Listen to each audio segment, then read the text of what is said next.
Hari ini kita akan belajar tentang kemuliaan Tuhan, ya. Nah, kemuliaan itu apa sih artinya ya? Nah, kemuliaan itu dalam bahasa Yunani itu doxa ya. Jadi dalam bahasa Yunani itu doxa, doxa.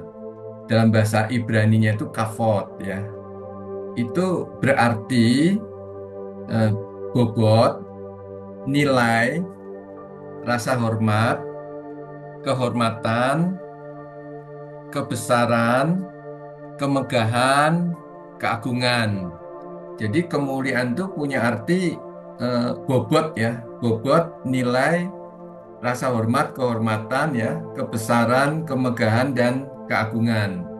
Itu arti ya kata kemuliaan yang dalam bahasa Yunani doxa, bahasa Ibrani kavod. Nah, kemuliaan itu adalah istilah umum ya yang digunakan Alkitab untuk menggambarkan karakter dan sifat Tuhan atau merujuk kepada kehadirannya yang terlihat ya, kehadirannya yang nyata atau dapat diketahui. Jadi kemuliaan itu ada istilah umum digunakan Alkitab menggambarkan karakter dan sifat Tuhan ya. Nah, kemuliaan Tuhan adalah bersinarnya atau pertunjukan di depan umum dari karakter dan sifat Tuhan. Jadi kemuliaan Tuhan itu mengacu pada karakter dan sifat Tuhan ya. Kemuliaan Tuhan menggambarkan semua hal yang ada dalam diri Tuhan. Ya, hikmatnya, kebenarannya, kasihnya, kreativitasnya, keindahannya, kekuatannya, belas kasihannya, semua hal yang membuatnya berbobot dan luar biasa ya, yang dinyatakan bagi kita untuk kita lihat ya, kita alami, dan kita tanggapi. Wow, keren ya. Kita bisa melihat, mengalaminya ya. Keren sekali ya. Nah, Musa ya pada waktu di Perjanjian Lama pernah bertanya kepada Tuhan. Di Keluaran 33 ya ayat 18. Tunjukkanlah kepadaku kemuliaanmu ya. Tunjukkanlah kepadaku kemuliaanmu. Jadi Musa eh, ingin tahu ya kemuliaan Tuhan itu seperti apa. Suruh Tuhan menunjukkan kepadanya. Kita lihat ya di Keluaran 33 ayat 17 sampai 19 ya, IMB. Berfirmanlah Yahweh kepada Musa, Aku akan melakukannya karena engkau telah beroleh kemurahan di mataku dan aku telah mengenal namamu. Musa berkata, aku mohon, tunjukkanlah kemuliaanmu kepadaku. Jadi Musa memohon nih kepada Tuhan, tunjukkanlah kemuliaanmu kepadaku, kata Musa ya. Terus Tuhan berfirman ya, aku akan membuat seluruh kebesaranku ya. Nah tadi ya arti kemuliaan itu salah satunya adalah kebesaran atau kemegahan atau bobot ya. Aku akan membuat seluruh kebesaranku lewat di hadapanmu dan menyerukan nama Yahweh di hadapanmu. Aku akan memberikan kemurahan kepada siapa akan kuberikan kemurahan. Aku akan menunjukkan belas kasihan kepada siapa akan kutunjukkan belas kasihan. Jadi Tuhan menunjukkan kemurahan, kemuliaannya itu kepada Musa, itu juga menunjukkan kebesarannya ya, kemegahannya, keagungannya ya, kehebatannya ya. Tapi di situ juga ada sifat karakter dan sifat Tuhan itu muncul. Jadi salah satu sifatnya karakter Tuhan itu adalah murah ya, bermurah hati. Aku akan berikan kemurahan kepada siapa akan kuberikan kemurahan. Aku akan menunjukkan belas kasihan kepada siapa akan kutunjukkan belas kasihan. Jadi pada waktu menunjukkan kemuliaan itu juga melingkupi, mencangkup juga karakter dan sifat Tuhan itu muncul ya. Di sini yang muncul kelihatan dikatakan ada kemurahan dan belas kasihan ya. Nah, Musa menerima kemurahan Tuhan sehingga sewaktu Musa minta diperlihatkan kemuliaan Tuhan, maka Tuhan mengabulkan permintaan Musa. Nah, dengan cara apa saja ya kita dapat melihat kemuliaan Tuhan saat ini? Ya, waktu itu kan zaman Musa ya. Ya, kita sekarang mau dong melihat kemuliaan Tuhan itu seperti apa ya saat ini itu gimana ya. Nah, kita dapat melihat kemuliaan Tuhan dimanapun kita melihat ekspresi kebaikan, kemurahan, keadilan, keindahan, atau kasih Tuhan ya. Jadi waktu kita merasakan atau melihat kebaikan Tuhan, kemurahan Tuhan, itu kita sudah melihat kemuliaan Tuhan ya. Karena di situ muncullah karakter dan sifat Tuhan yang kita alami, begitu ya. Nah, kita dapat melihat kemuliaan Tuhan dalam 4 hal. Di sini saya hanya membagikan 4 hal ya. Yang pertama, dalam Yesus Kristus. Tertulis di Kolose 1 ayat 15 sampai 16. Yesus Kristuslah gambar Bapa yang tidak kelihatan, yang sulung dari segala ciptaan. Sebab oleh Dia segala sesuatu diciptakan, baik yang di surga dan di bumi, yang kelihatan dan yang tidak kelihatan, tahta-tahta atau kerajaan-kerajaan, atau penguasa-penguasa atau kuasa-kuasa. Segala sesuatu diciptakan oleh Dia dan bagi Dia. Jadi Yesus Kristus itu gambar dari Tuhan, dari Bapa yang tidak kelihatan. Ya. Jadi di Kolose 1 ayat 15 ini jelas ya bahwa Yesus Kristus ya gambar Bapa yang tidak kelihatan. Yesus waktu di bumi itu kelihatan ya untuk semua orang dan murid, khususnya murid-muridnya ya, bisa merabanya ya, bisa memegangnya ya, kelihatan ya. Jadi Yesus Kristus gambar Bapa yang tidak kelihatan ya, yang sulung dari segala ciptaan. Nah, Yesus adalah ekspresi kemuliaan Tuhan yang paling penuh ya. Jadi Yesus itu adalah ekspresi kemuliaan Tuhan yang paling penuh. Dia adalah pribadi dan kehadiran Tuhan, karakter dan sifatnya dalam daging dan darah ya. Yohanes memberitahu kita ya. Jadi di Yohanes dikatakan bahwa Firman itu telah menjadi manusia dan diam di antara kita. Dan kita telah melihat kemuliaannya. Kemuliaan Yesus ya. Waktu menjadi manusia ya. Yaitu kemuliaan yang diberikan pada kita. Yaitu kemuliaan sebagai anak tunggal Bapa, penuh kasih karunia dan kebenaran. Jadi Yohanes memberitahu nih bahwa Firman atau Yesus itu telah menjadi manusia ya. Yesus itu telah menjadi manusia ya. Dan diam di antara kita dan kita telah melihat kemuliaannya. Yang luar biasa, kemuliaannya itu juga diberikan pada kita ya. Kemuliaan sebagai anak tunggal Bapa, penuh kasih karunia dan kebenaran. Wow, keren ya. Nah, Yohanes kemudian mengatakan bahwa tidak ada seorang pun yang pernah setiap saat melihat Bapa. Putra tunggal yang bersama Bapa, dialah yang telah menyatakannya. Dialah, Yesuslah yang telah memperkenalkannya, yang telah menyatakannya ya. Yohanes 1 ayat 18 berkata seperti itu.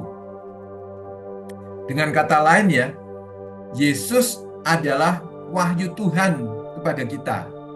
Jadi Yesus itu adalah wahyu Tuhan pada kita, pribadi yang di dalamnya kita melihat kemuliaan Tuhan sepenuhnya. Wow, keren ya. Demikian pula ya, Paulus memberitahu kita bahwa Tuhan yang memperlihatkan kemuliaannya dalam ciptaan dengan mengatakan, biarlah terang bersinar dari kegelapan.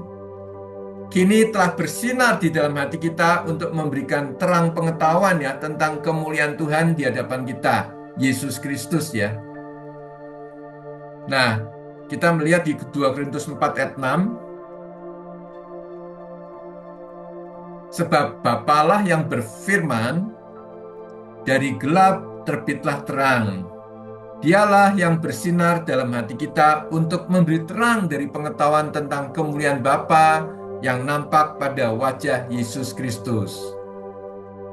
Jadi Yesus Kristus itu kemuliaan Bapa ya, yang dinyatakan ya. Bahkan di Ibrani 1 ayat 3 dijelaskan oleh penulis kitab Ibrani ya, mengatakan kepada kita ya bahwa Yesus adalah pancaran. Yesus adalah pancaran kemuliaan Tuhan dan gambaran yang tepat dari sifatnya. Jadi Yesus itu pancaran kemuliaan Bapa ya. Yesus itu pancaran kemuliaan Tuhan, gambaran yang tepat dari sifat-sifat Tuhan, sifat-sifat Bapa. Yesus adalah pancaran kemuliaan Bapa dan gambaran yang tepat dari sifatnya. Nah, jika hari ini ya kita mengajukan pertanyaan yang sama diajukan oleh Musa dalam Keluaran 33:18 yang tadi ya, tunjukkanlah kepadaku kemuliaan-Mu ya Tuhan.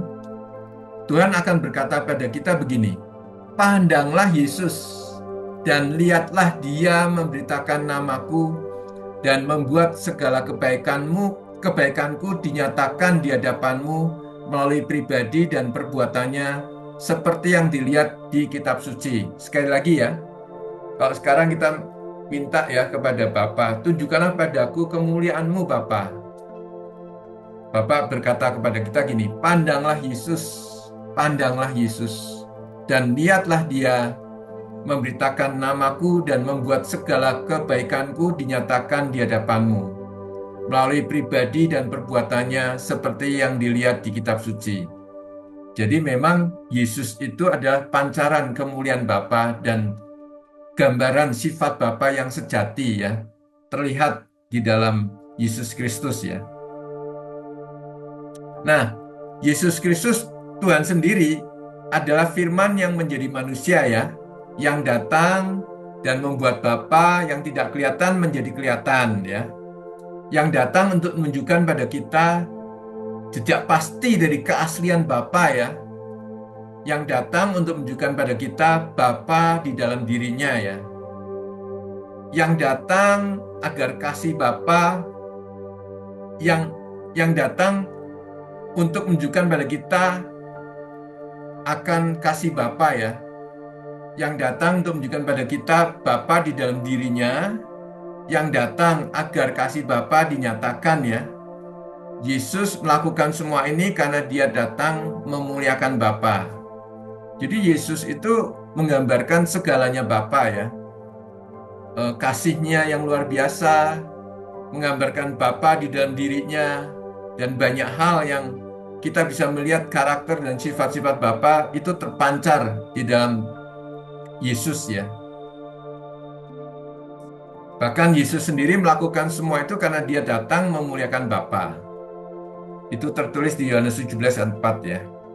Yesus Kristus adalah kemuliaan Tuhan.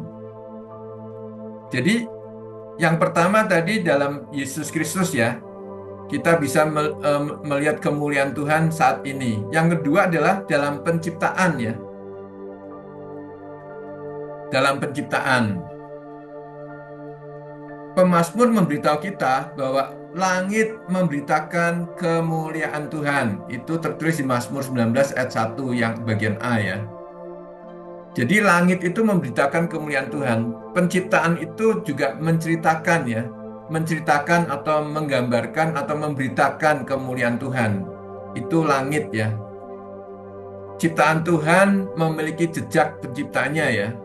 Sehingga kita melihat di dunia, ciptaan merupakan ekspresi kebesaran Tuhan, keindahannya, kreativitasnya, kebijaksanaannya, dan masih banyak lagi ya. Kita dimaksudkan untuk melihat pantulan kemuliaannya ya di dunia ini. Tuhan mengarahkan kita kembali kepada Tuhan yang dari kepenuhan kemuliaannya telah melukiskan tanda-tanda kemuliaan ini di seluruh ciptaannya. Jadi kita bisa melihat Tuhan di ciptaannya ya, di dalam penciptaannya kita bisa melihat Tuhan. Seperti tadi pemazmur bilang, langit memberitakan kemuliaan Tuhan, langit menceritakan kemuliaan Tuhan. Wow, luar biasa ya. Baik itu dari binatang-binatang, dari alam semesta, dan semua hal ya, ciptaan itu menggambarkan kemuliaan Tuhan. Kita bisa melihatnya. Nah, yang ketiga, kita dapat melihat kemuliaan Tuhan dalam 4 hal. Yang pertama tadi dalam Yesus Kristus, yang kedua dalam penciptaan, Yang ketiga pada manusia ya. Manusia adalah puncak ciptaan Tuhan. Kita diciptakan menurut gambar dan rupa Tuhan untuk mencerminkan kemuliaannya. Nah, ini penting ya, bahwa kita di Kejadian dikatakan diciptakan menurut gambar dan rupa Tuhan untuk mencerminkan ya kemuliaannya. Meskipun manusia telah kehilangan kemuliaan Tuhan ya saat Adam berdosa, di Roma 3:23 kan berkata gitu ya, bahwa manusia telah kehilangan kemuliaan Tuhan, telah jatuh dan berdosa dan telah kehilangan kemuliaan Tuhan ya, di Roma 3:23. Namun di dalam Kristus manusia yang percaya kepada Tuhan Yesus Kristus dipulihkan kembali menjadi ciptaan baru serupa dengan gambaran Yesus Kristus ya. Nah, melalui penebusan di dalam Kristus, Tuhan memulihkan kita kepada kemuliaannya. Wow, keren ya. Nah, kita akan lihat ya di Kolose 1 ayat 25 sampai 27. Ini salah satu ayat yang favorit ya. Kolose 1 ayat 25 sampai 27. Aku telah menjadi seorang pelayan jemaat untuk meneruskan firman Tuhan kepadamu, yaitu rahasia yang tersembunyi dari masa ke masa dan dari generasi ke generasi, tetapi yang sekarang telah dinyatakan kepada orang-orang kudusnya. Jadi ini ada suatu rahasia yang tersembunyi berabad-abad ya, dari masa ke masa, dari generasi ke generasi, tetapi yang sekarang, waktu Rasul Paulus menulis diurapi oleh Roh Kudus, itu terbuka ya, dinyatakan pada orang-orang kudusnya, yaitu kita ya, orang yang sudah percaya kepada Tuhan Yesus, sudah lahir baru ya, sudah menjadi ciptaan baru. Nah, ayat 27 dikatakan kepada mereka, kepada kita orang-orang kudusnya, Bapa ingin memberitahukan kekayaan dan kemuliaan rahasia itu di antara bangsa-bangsa bukan Yahudi, yaitu Kristus ada di dalam kamu, yang adalah pengharapan akan kemuliaan. Jadi rahasia yang disembunyikan dari masa ke masa, dari generasi ke generasi, boleh dikata dari abad ke abad ini adalah Kristus ada di dalam kamu, di dalam kita, di dalam saya, di dalam kamu, di dalam kita. Wow, itu keren ya. Dan Kristus itu adalah pengharapan akan kemuliaan, di mana saat kita menerima Yesus Kristus, Kristus yang ada dalam kita itu merupakan pengharapan akan kemuliaan yang semakin besar dinyatakan di dalam diri kita, hidup kita ya. Sehingga itu memancar keluar ya, kelihatan. Mereka melihat Kristus di dalam kita ya. Wow, keren. Ini rahasia yang enggak 1 tahun, 2 tahun, 10 tahun ya, Bro and Sis ya. Ini rahasia yang disembunyikan dari masa ke masa, dari generasi ke generasi, dari abad ke abad ya. Sekarang terkuak, tersingkap ya. Untuk kita di zaman perjanjian baru ini ya, bahwa kemuliaan rahasia itu tersingkap, bahwa Tuhan yang begitu luar biasa, yang begitu kudus, yang begitu maha segalanya itu mau tinggal di dalam kita ya. Christ in you ya, Kristus ada di dalam kamu, Kristus ada di dalam saya, Kristus ada di dalam kita ya. Inilah Kristus yang merupakan pengharapan akan kemuliaan. Jadi kemuliaan yang semakin besar itu dinyatakan dalam diri kita ya, dalam hidup kita. Karena Kristusnya ada di dalam kita ya. Wah, ini luar biasa sekali, Bro and Sis. Kalau memahami ini, kita dibawa terus dalam kemuliaan yang semakin besar ya, dalam hidup ini ya, teman-teman ya, Bro and Sis ya. Nah, di 2 Korintus 3:18a dikatakan, kita semua dengan wajah yang tidak berselubung, memandang kemuliaan Tuhan diubahkan menjadi serupa dengan gambarnya, dari kemuliaan yang satu ke tingkat yang lain ya. Jadi dengan Kristus di dalam kita itu kita juga terus diubahkan ya, sesuai gambarnya, dari kemuliaan yang sekarang kepada kemuliaan yang semakin meningkat ya, ke tingkat yang lain, ke derajat yang lain. Ketika orang-orang percaya menunjukkan karakter Tuhan dalam kehidupannya, mereka menunjukkan kemuliaan Tuhan ya. Jadi kita ini sebagai orang percaya, waktu menunjukkan karakter Tuhan, misalkan melakukan tindakan kasih, perbuatan baik dalam kehidupan kita dengan sesama, kita ini sedang menunjukkan kemuliaan Tuhan. Karena kemuliaan Tuhan itu adalah ekspresi daripada kebaikannya, kasihnya, kebesarannya, kebijaksanaannya, kemurahan hatinya, belas kasihan itu mengalir dari hidup kita ya, dalam kehidupan sehari-hari, sehingga orang-orang sekitar kita itu melihat kemuliaan Tuhan dalam hidup kita ya. Begitu pula dalam pekerjaan kita, keluarga kita, hubungan kita, budaya kita ya. Ketika kita melakukan tindakan kasih dan kemurahan hati, keadilan dan keindahan, kebijaksanaan dan kebaikan, kita memenuhi panggilan tinggi kita yang membawa gambar dan menyebarkan kemuliaan Tuhan di dunia ini ya. Menyebabkan bumi dipenuhi dengan kasih dan kemurahan hati, keadilan, keindahan, kebijaksanaan, kebaikan, dan itulah sehingga kemuliaan Tuhan seperti air menutupi dasar laut ya. Jadi kemuliaan Tuhan itu menutupi bumi seperti air menutupi dasar laut. Wow, keren ya. Itulah impian kita semua ya, bahwa kemuliaan Tuhan itu melingkupi seluruh bumi ini ya, seperti air menutupi dasar laut. Wow. Nah, di Habakuk 2 ayat 14 dikatakan, sebab bumi akan dipenuhi dengan pengetahuan tentang kemuliaan Tuhan, kemuliaan Yahweh, seperti air yang menutupi lautan ya. Jadi ini diambil dari Habakuk 2:14 ya. Bumi akan dipenuhi dengan pengetahuan tentang kemuliaan Yahweh, seperti air yang menutupi lautan. Dan biarlah ini digenapi ya, sehingga bumi dipenuhi oleh orang-orang yang menjadi ciptaan baru, percaya Yesus, sehingga bumi ini dipenuhi kemuliaan Tuhan, kemuliaan Yahweh seperti air yang menutupi lautan.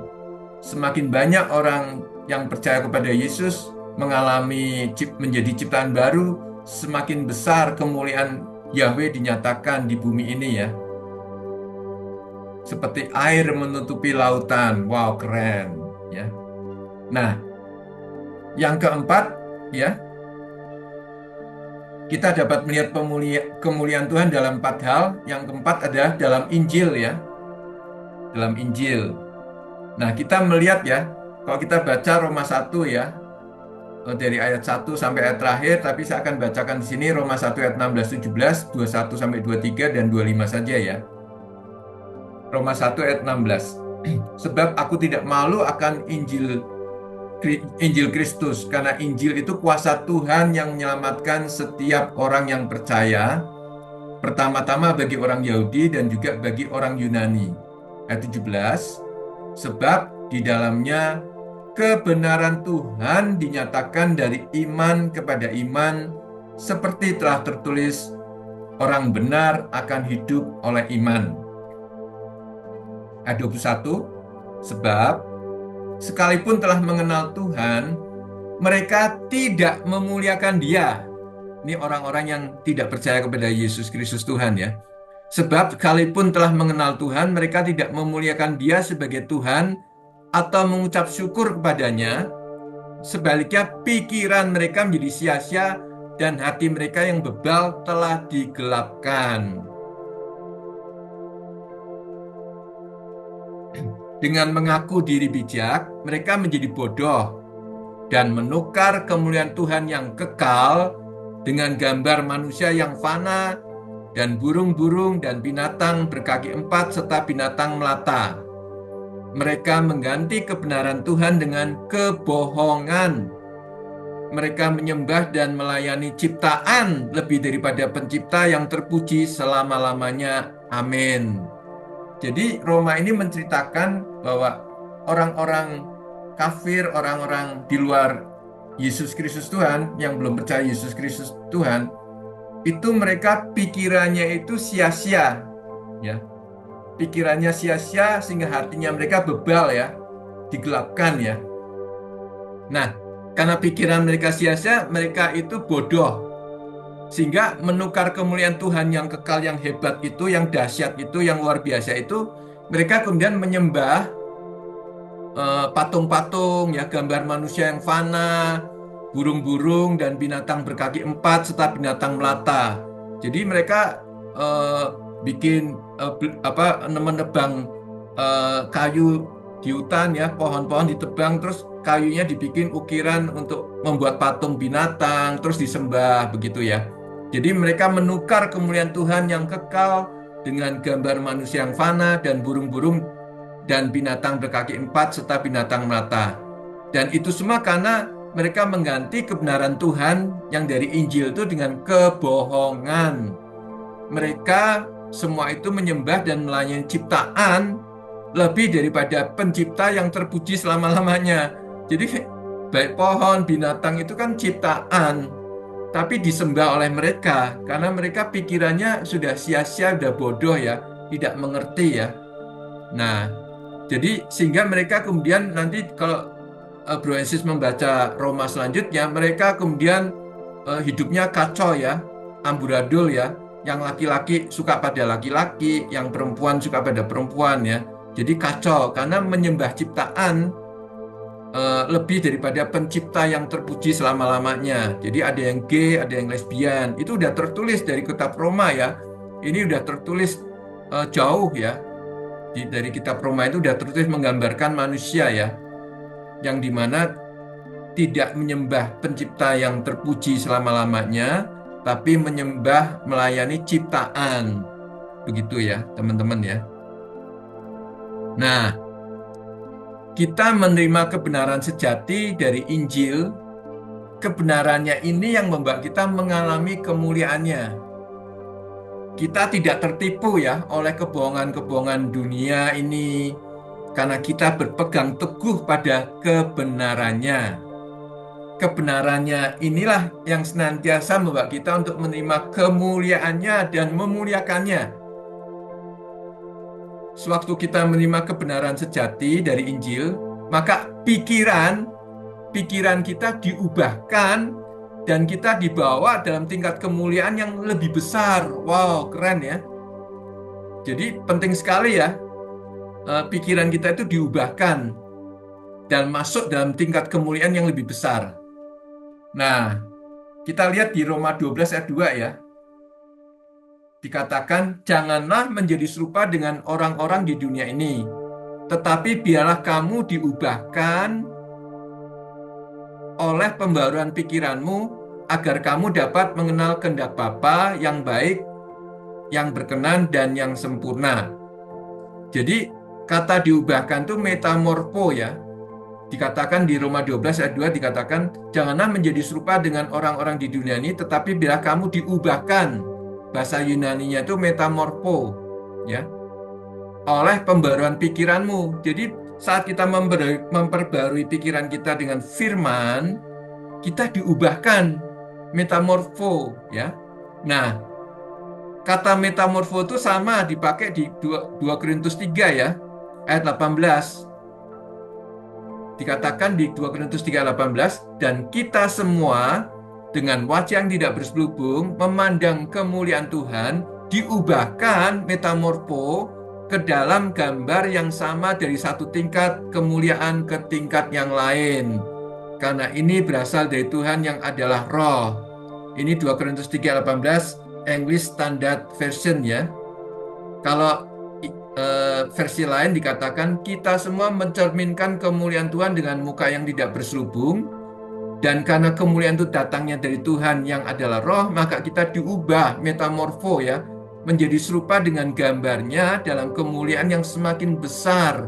Wow. Wah, ini waktu ayat ini kita baca ya, itu saya bersuka cita. Kenapa? Karena dari dulu tuh saya ingin tahu bagaimana sih meningkatkan kemuliaan yang semakin besar itu. Ternyata ada dua hal ya. Hal yang pertama untuk meningkatkan tingkat kemuliaan yang besar itu adalah Roma 12 ayat 2 tadi. Diubahkan pikiran kita oleh pembaruan pikiranmu dengan firman Tuhan. Wow.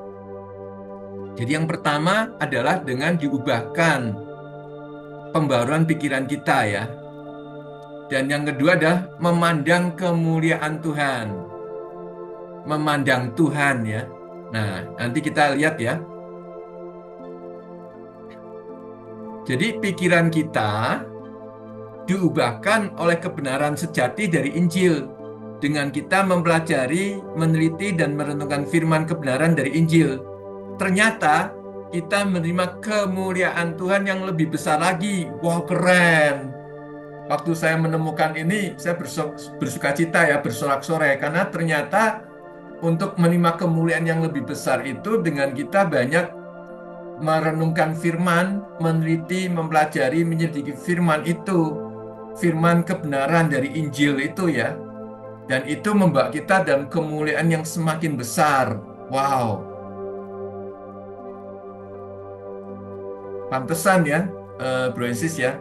Waktu zaman dulu, waktu eh, ada wanita pendarahan sakit hanya memegang jubahnya saja, wanita itu sembuh ya, ujung jubahnya saja sembuh. Nah, kita ini kan sekarang sudah memiliki Kristus, Yesus Kristus di dalam kita ya. Kristus di dalam kita. Pribadinya dia ada dalam kita. Harusnya kemuliaan dia itu sangat besar dalam diri kita ya.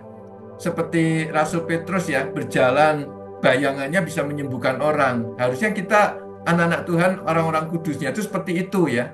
Karena kemuliaannya kita itu, Tuhan di dalam diri kita itu semakin besar ya. Nah, jadi dengan meneliti, menyelidiki firman, mempelajari firman, merenungkan firman itu, maka itu bisa menambah kemuliaan Tuhan ya. Nah, di 2 Korintus 3 ayat 18 tadi juga menyingkapkan rahasia kita diubahkan ya, metamorfo dengan memandang kemuliaan Tuhan. Memandang kemuliaan Tuhan itu artinya memandang pribadi Kristus ya, memandang Tuhan, memandang Kristus, memandang firman-Nya. Ya sama, meneliti, menyelidiki, merenungkan firman terus-menerus ya. Jadi sama, metodenya sama. Jadi dengan kita mengubahkan pikiran kita sesuai firman, meneliti firman itu, menyelidiki firman, merenungkan firman, itu sama juga memandang dia, memandang pribadinya, memandang pribadi Tuhan begitu ya. Nah, ada rahasia yang luar biasa di Amsal 25 ayat 2 ya, TPT ya. Ini versi TPT ini bagus sekali di Amsal 25 ayat 2. Tuhan ternyata menyembunyikan wahyu firman-Nya di dalam persembunyian kemuliaannya. Wow, ini mutiara yang berharga sekali ya. Jadi ternyata Tuhan itu menyembunyikan wahyunya, pewahyuan firman-Nya di dalam persembunyian kemuliaannya. Nah, yang bagian B-nya, namun kehormatan raja terlihat dari cara mereka menyelidiki secara mendalam makna yang lebih dalam dari semua firman Tuhan. Jadi kita ini kan raja-raja kecil ya. Kehormatan kita itu terlihat dari cara kita menyelidiki secara mendalam makna yang lebih dalam dari semua firman Tuhan. Jadi kehormatan atau kemuliaan raja, yaitu kita, terlihat ya dari cara kita menyelidiki secara mendalam makna yang lebih dalam dari semua firman Tuhan. Ini luar biasa ya, Francis ya. Jadi Tuhan itu menyembunyikan wahyunya, firman-Nya, dikatakan di dalam persembunyian kemuliaannya. Jadi waktu kita menyelidiki, meneliti, mempelajari firman itu, merenungkan firman itu terkuaklah, diberikanlah kita wahyu-wahyunya, sehingga kita menerima kemuliaannya itu yang disembunyikan itu kita terima. Ya, kita terima ya, kemuliaan yang diwahyukan itu. Wow, keren ya, keren. Saya teringat ya, waktu kalau misalkan seorang ayah main peta umpet ya, ke anak-anaknya. Kebetulan misalkan contohnya saya punya anak 3 ya, waktu masih kecil-kecil main peta umpet. Saya ingin anak saya sembunyi, mereka itu mencari persembunyian saya. Nah, tapi dengan juga memberi hadiah kalau menemukan tempat persembunyian saya. Jadi waktu itu saya sembunyi dan anak-anak saya mencari, 3 anak saya mencari saya. Tapi tempat persembunyian saya itu sebenarnya saya kasih tanda untuk mereka mudah menemukan saya. Jadi saya tidak mempersulit ya, malah rindu kalau mereka itu menemukan saya akan memberi hadiah. Jadi itulah luar biasa ya, hati Bapa ya. Hati Bapa itu ingin menyenangkan. anak-anaknya ya, dan anak-anaknya supaya tahu karakter dan sifat dari Bapaknya adalah penuh kebaikan, penuh kasih ya. Jadi Tuhan itu menyembunyikan wahyu firman-Nya di dalam persembunyian kemuliaannya ya. Dan untuk menuju eh, persembunyian kemuliaannya itu kita dibimbing sehingga kita dapat menemuinya sampai kita diwahyukan tentang firman-Nya itu. Nah, disitulah kita itu yang disebut kehormatan kita ya sebagai raja. Waktu kita menemukan ya, waktu kita meneliti, mempelajari, menyelidiki firman itu secara mendalam ya, dari firman Tuhan yang kita selidiki ya. Wow, luar biasa ya, Francis ya. Nah, kemuliaan Tuhan, kemuliaan adalah inti Injil ya. Jadi kemuliaan itu adalah inti Injil. Kebenaran sejati dari Injil inilah yang mengimpartasi kemuliaan Tuhan saat kita menyelidiki, meneliti, dan merenungkannya terus-menerus. Ya. Nah, sekarang ringkasannya ya, ringkasan. Kemuliaan itu tadi ya, bahasa Yunaninya doxa, bahasa Ibranianya kavod. Itu berarti bobot, nilai, rasa hormat, kehormatan, kebesaran, kemegahan, dan keagungan. Kemuliaan menggambarkan karakter dan sifat Tuhan atau merujuk kepada kehadirannya yang terlihat, kehadirannya yang nyata atau dapat diketahui ya. Nah, kemuliaan Tuhan adalah bersinarnya atau pertunjukan di depan umum dari karakter dan sifat Tuhan. Kemuliaan Tuhan menggambarkan semua hal yang ada dalam diri Tuhan, yaitu hikmatnya, kebenarannya, kasihnya, kreativitasnya, keindahannya, kekuatannya, belas kasihannya. Wow, semua yang dari Tuhan itu menunjukkan kemuliaan Tuhan ya. Dan semua hal yang membuatnya berbobot dan luar biasa yang dinyatakan bagi kita untuk kita lihat, kita alami, atau kita tanggapi ya. Jadi kemuliaan Tuhan itu bisa kita lihat dan kita alami. Keren ya, Francis ya. Kita dapat melihat kemuliaan Tuhan dalam 4 hal. Yang pertama, dalam Yesus Kristus. Penulis kitab Ibrani mengatakan pada kita bahwa Yesus adalah pancaran kemuliaan Tuhan dan gambaran yang tepat dari sifatnya. Jadi kita bisa melihat kemuliaan Tuhan dalam 4 hal. Yang pertama dalam Yesus Kristus ya, sesuai dengan Ibrani 1 ayat 3. Yesus adalah pancaran kemuliaan Tuhan dan gambaran yang tepat dari sifatnya. Yang kedua adalah dalam penciptaan ya. Pemazmur memberitahu kita bahwa langit memberitakan kemuliaan Tuhan. Langit menceritakan kemuliaan Tuhan. Itu Mazmur 19 ayat 1 ya. Yang ketiga pada manusia. Manusia adalah puncak ciptaan Tuhan. Kita diciptakan menurut gambar dan rupa Tuhan untuk mencerminkan kemuliaannya. Bagi manusia yang sudah dilahirkan kembali menjadi ciptaan baru, maka Kristus ada di dalamnya, yang adalah pengharapan akan kemuliaan. Jadi, Christ in you ya, Kristus ada di dalam kamu. Christ in me, Kristus ada di dalam saya. Christ in us ya, Kristus ada di dalam kita. Kristus yang adalah pengharapan akan kemuliaan. Kita ini dipenuhi kemuliaan Tuhan ya. Yang keempat dalam Injil. Pikiran kita diubahkan oleh kebenaran sejati dari Injil dengan kita mempelajari, meneliti, dan merenungkan firman kebenaran dari Injil. Ternyata kita menerima kemuliaan Tuhan yang semakin besar. Wow, ini luar biasa sekali ya. Jadi saat kita meneliti, mempelajari, menyelidiki, merenungkan firman itu terus-menerus ya, itu tuh kemuliaan Tuhan semakin besar dinyatakan dalam diri kita, dalam hidup kita ya. Nah, Tuhan dengan kepenuhan kemuliaannya menciptakan suatu dunia di mana kemuliaannya dapat dipertunjukkan ya. Dan dia menciptakan manusia untuk berhubungan dengannya, untuk melihat kemuliaannya dan bersinar dengan kemuliaannya ketika mereka memerintah sebagai wakil-wakilnya atas ciptaan.